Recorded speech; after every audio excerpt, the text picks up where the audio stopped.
Sunday, we introduced a new series, and we are going to be working our way through the Gospel of Mark. Part of the purpose of this is we want to rediscover the narrative and the person of Jesus again, and also to teach people in terms of how to go to the Scripture for themselves and study Scripture with a few basic and key questions. Richard Rohr is one of my favourite guys I like to read. He's a Franciscan. He's a Catholic guy. He lives in Albuquerque, New Mexico, and I read a lot of his stuff. He's got a quote where he said, "More than anything else, I believe we are facing a crisis of meaning. The world seems so complex and we seem so small." And I added in parenthesis to this, and sometimes our faith seems so powerless. And so we've come in from a world where we're dealing with issues and questions around gender identity, politics, ecology. We're dealing with a difficult landscape around abuse, domestic violence, trust, mistrust of religious institutions, religious pluralism, especially as we're dealing with major world religious movements these days. Social media creates its own questions, problems and opportunities for us. Indigenous reconciliation, race issues, immigration, identity, on and on the list goes. And we do have a crisis of meaning, especially for those of us who put our hand up and said, well, we actually are Christians. And sometimes we don't know what it means to relate to this plethora of issues and questions that we're forced to deal with. It's now become clear for us that science, technology and reason will not be the answer to our problems. And so for many of us, we've turned to faith and religion to try and provide some type of a foundation or a basis. Unfortunately, we as churches and as church leaders have, I think, promoted what I consider to be quite an unbiblical process in terms of how we help people deal with life and deal with the issues of the world from a perspective of being a Christian. So what we do is we take a platform. Let's take any particular platform. Let's take the platform that was, even a Christian response to COVID-19, or a Christian response to same-sex marriage, or a Christian response to something in the environment, or a Christian response to domestic violence, or institutional abuse, or something like that. And what we do is we carry within ourselves as people a sense of what a right and just and reasonable response to that specific issue is. And then what we do, if we have a Christian persuasion, or especially a background in church or something, and then from that platform that we're seeking to create a just and right platform around a specific issue, then what we do is we say, well, what does the Bible say about that? Or what is the church doing about that? Or what did Jesus say about that? And what we do is we take response or a lack of response, clarity or confusion from each of those sources, and we pull them together and we cobble together a bit of a perspective that we feel is a, quote, Christian perspective on that particular issue. And then what we do from our platform is we start to address another issue or another issue, and we ask the same questions. The question is, what does the Bible say? What is the church doing about this? What is a Christian response to this? Do we like what the church is doing in response to this? And then what we do is we define our faith, our Christian faith, in response to these issues that we deem important of the day, to the day. And we feel okay about ourselves as Christians if we're able to approach the Bible, church, or the biblical narrative in a way that makes sense to our moral sensibilities. Then we can feel better about our faith. And so especially in the younger generation, I would say millennials, Gen Y and stuff like that, are coming in to church with these questions and saying what answers are available to us from the church and from the biblical narrative. And so we poke at the Bible, and we poke at the church and its structures, and we poke at the church's ministries, and we poke at our understanding of what it means to be a Christian. And if we find something satisfactory that comes back, then we'll take it and we feel better about being a Christian. But if all we have coming back to us is more questions or more problems because the church isn't doing enough, or the biblical narrative doesn't make sense, or we don't understand how the life of Jesus applies to this, then what we start to do is we start to pull back and say, I'm not sure about the Christian faith. I actually don't know if I can't find a satisfactory response to these issues, then I'm actually questioning what it means for me to be a Christian. And I would say, and this is probably the boldest statement I'm going to make here in this moment, I would say that this is not actually what it means to be a Christian.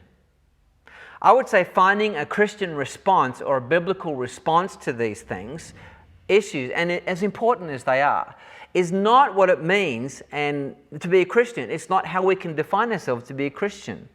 It's launching ourselves from a platform of need, social reform, the revolving door of politically driven content, and trying to create a Christian ethos or a Christian worldview using the Bible as a resource, using Jesus as a resource, bouncing off the church as a resource, good or bad.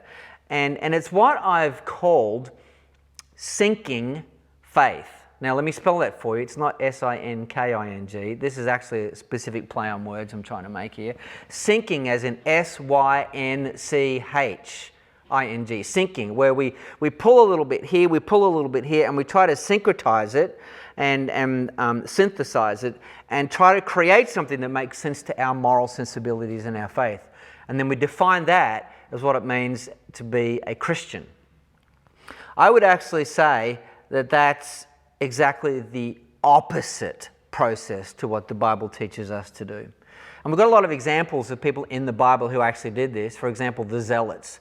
The Zealots' platform in the Bible and the New Testament specifically was that we've got to get rid of this Roman oppression. And so their platform was Jewish freedom. And so this guy Jesus comes along and they go like, ooh, what part of his narrative can we take and apply to our moral platform? And so some of it they like, well, we like this. And some of it's like, actually, that doesn't work for us, but here's the platform we're building. The Pharisees did exactly the same thing. Their platform was, how can we create a platform of religious and political sensibility and live in partnership with the Romans where we can actually still honor Yahweh and honor God. And so this guy, Jesus, comes along, and some of this narrative, they're like going, actually, some of that makes... no, we actually don't like a lot of that narrative. So again, we push it aside, the parts we don't want, we take on board the parts we do, and we've got the Pharisees. And the Romans, of course, were very basic. Their platform was one of power. What do we need to do to maintain power and keep power? And so this guy, Jesus, comes along, and they respond to his narrative through the lens and from the platform of maintaining power. And some of that we can take. Actually, no, we can't take any of it, so we crucify him, we kill him. But here's the thing, none of these folk were Christian. But this is the very same process we do. We take our social and moral agenda, a reasonable, righteous and just agenda, and we seek to take and syncretize the parts from the Bible, the church and the narrative of Jesus that make sense to us, and then try to label ourselves as Christians. When Jesus came to change the world, Jesus didn't talk to the early disciples and say, let me give you a Christian response to Rome. Let me give you a Christian response to the issues of gender abuse or the subjugation of women. Let me teach you about a Christian, which funny, he never used that word, a God-honoring response to this agenda, that agenda, this agenda. He didn't start with a moral, social, or political platform at all. When Jesus came to change the world, he found ordinary people, and I'm going to read just a couple of scriptures to you, and I want you to hear the common word to all of these conversations where Jesus began this journey with these people. In Mark chapter 1, verse 17, Jesus said to them, "Follow me, and I will have you become fishers of men." A little later in Mark 1:20, immediately Jesus called them, and they left their father Zebedee in the boat with the hired men and went away to follow him. Mark 2:14, and he passed by, he saw Levi the son of Alphaeus sitting in the tax office, and he said, "Follow me." And he got up and followed him. Mark chapter 8, verse 34. He summoned the crowd together with his disciples and said to them, "If anyone wants to come after me, he must deny himself, take up his cross, and follow me." Mark 9:41, "For whoever gives you a cup of water to drink because of your name as followers of me, truly I say to you, he shall by no means lose his reward." Or Mark chapter 10, verse 21, looking at him, the rich young ruler, Jesus showed love to him and said to him, "One thing you lack. Go and sell all you possess and give to the poor. You will have treasure in heaven, and come follow me. You see, when Jesus wanted to change the world, he started with a personal invitation to another human being to first of all follow him, to live life in relationship with me, and then respond to all of these things out of this relationship with me.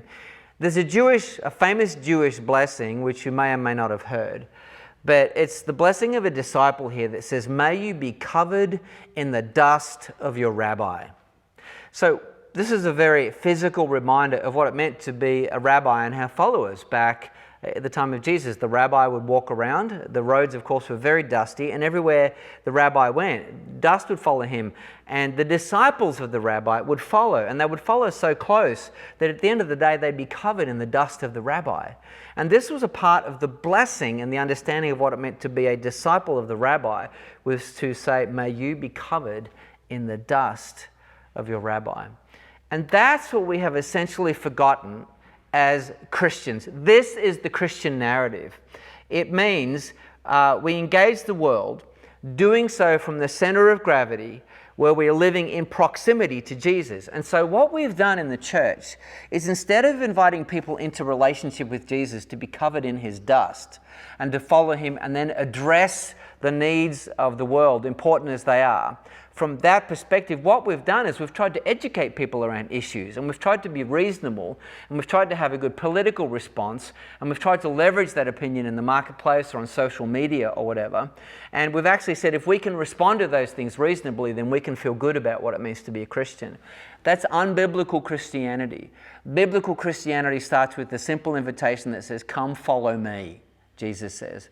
And when we lay aside everything and we say, "Yes, Jesus, we follow you," this now becomes the platform. The platform from which we live is a shared platform with Jesus, and then we interact with the rest of the world as it comes and goes. Now, the beauty about this is you don't have to be right about the issues, because there are so many issues, honestly. We don't have good answers, and we actually don't have necessarily even a way forward. And even as we grow and as we change, our perspective on those issues is going to change. And the culture around us will always be changing, and will require more information and more processing. And so this is a very dynamic reality in which we live. But if we understand that the point of definition for us is to be covered in the dust of our rabbi, then there's freedom and liberty to engage those changing issues, and in fact even the changing heart of ourselves as we grow. To do so from that perspective, that is biblical Christianity. That's what it means to be Christian. And so, with that in mind, over the next few weeks, what we're going to be doing is we're going to be taking the Gospel of Mark. And we're going to rediscover again what it is that Mark was saying about the person of Jesus and the work of Jesus. And then what we are going to do is ask a few key questions about that and say, what will we do about that? Will we define ourselves as followers of Jesus in response to what we've just seen and what we've just read? What will we do about this? And so you can come by the office if you want. We've got some Bible Society, just Gospel of Mark. You can pick it up for a gold coin donation. If you can't find any gold coins rummaging around in the bottom of your car or your underwear drawer, you can just come in and we're just happy to give you one. And the reason we're doing this is because sometimes to mark and draw in a $50 or $70 Bible is a little intimidating. But if you can have a little dedicated booklet, and then you can highlight, you can circle, you can draw, you can dog-ear it, you can do all kinds of things. So over the next month, we will be taking a deep dive into the Gospel of Mark, asking the question, who is Jesus? What is he teaching us? And what is Mark trying to say to those who are trying to follow Jesus? And we need to take the opportunity to redefine ourselves, not as people who have good answers from a Christian perspective about hard issues. We need to redefine ourselves as how closely can we get aligned with Jesus and be covered in his dust. And then once we've done that, maybe we can lift our heads up and actually have something to say to a world that needs it. Okay, so that's where we're going over the next little while. Love for you to join us. If you've got any questions, feel free to contact us on social media or email, or even if you want to, call up the church office and just ask for a chat. We'd love to stay in touch. God bless. We'll see you.